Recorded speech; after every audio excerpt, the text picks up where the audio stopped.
Tuesday morning, this guy was captured roaming around the north side of Bozeman, and I haven't seen a bear in a while, so I figured it was about time to go on a bear hunt.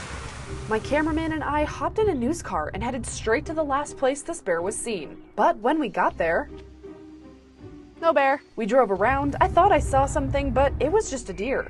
This guy was hard to find, so I asked some folks in the area if they'd seen a bear. We just came from Yellowstone, actually, so I've seen 3 bears in the past couple days, but I had assumed that I was kind of out of the woods of bear country. The search continued. Sharon, who was visiting her sister in Bozeman, asked what we were up to. When I told her we were looking for a bear, what was your first thought when you heard that? How big? Yeah. How big was this bear, and where is it now? Yeah. Being from Iowa, Sharon is not used to bears running through the streets. But for Jim, who has lived in Bozeman for 30 years, wildlife is just a fact of life in this neighborhood. Jim has seen deer, moose, elk, raccoons, bears, and more around his house. We've had bears down at Hawthorne Elementary School, and my kids thought it was cool because they were young kids and they wanted to go down and see it. Last week, there was another sighting of a young black bear running through the Whole Foods parking lot. So I decided it was time to reach out to Fish, Wildlife, and Parks to see why so many bears are running around Bozeman. One of the things about Bozeman is we're surrounded by places where bears live.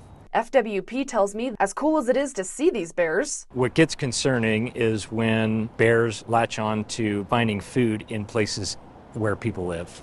So garbage, bird feeders, barbecue grills. a behavior called food conditioning. FWP says it can be difficult to get bears out of this habit and can sometimes lead to euthanization. So if you see bears munching on something they're not supposed to, give Fish, Wildlife, and Parks a call. And although I wasn't able to see a bear, there's a good chance you could. The biggest thing is to keep your distance. If you have a pet with you, like your dog, keep them at your side, leash them up, and then just take a different route. And for Jim, he says if you're lucky enough to witness a bear, You're experiencing something you don't see much in the rest of the U.S. It's great you're seeing and hearing about it because it's for real. in Bozeman, Cassidy Powers, MTN News.